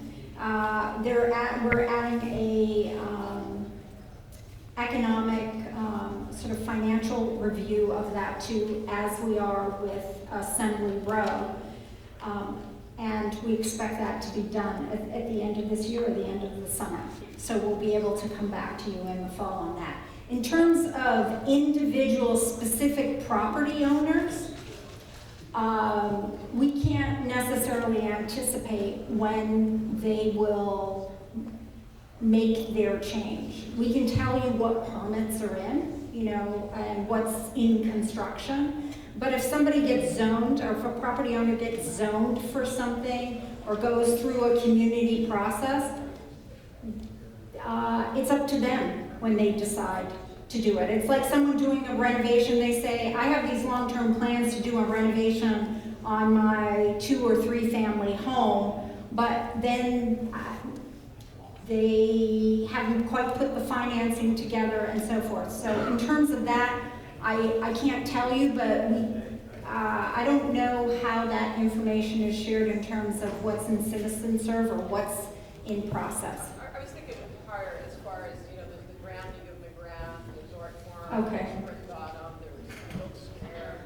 So the grounding of McGrath is managed regionally. It has been put in by the Metropolitan Planning Organization. It is in their 5-year plan. The 5-year is to get it on the funding cycle, I believe. Whether they actually take it down on the 5th year or whether it has to be in 5 to 10 years, I'm not quite sure. But it made it into the 5-year plan, so that's a good thing. That means it's on its path. The art farm is in the capital investment plan, so that is probably in a 5-year horizon. We look at that every single year. That is new, and we've added revenue forecasting with the capital plan. In the past, that had not been done. This is the first time that we're doing the capital investment matched with the revenue planning out. And again, it's on a 5-year cycle, but we look at it every year. So next year, it'll go out 5 more years, and the year after, it'll go out 5 more years. But the art farm is on there. And what was the other one? I was just trying to understand the connection of all the different projects and when they were going to happen, such as Milk Square, Brick Bottom. So the Milk Square, I don't know exactly on that. I think that has to do a lot with the grounding of McGrath, and you know, I'm not exactly sure all the parcels, but it does go with the grounding of McGrath. Thank you. Thank you, Mayor. The mayor and staff will be here hanging out if you have additional questions. Because of the time, we ran a little over. I do want to thank you for your time and for listening to us tonight. For this information. Again, a recording of this meeting will be online after May 22nd. Thank you and have a great night.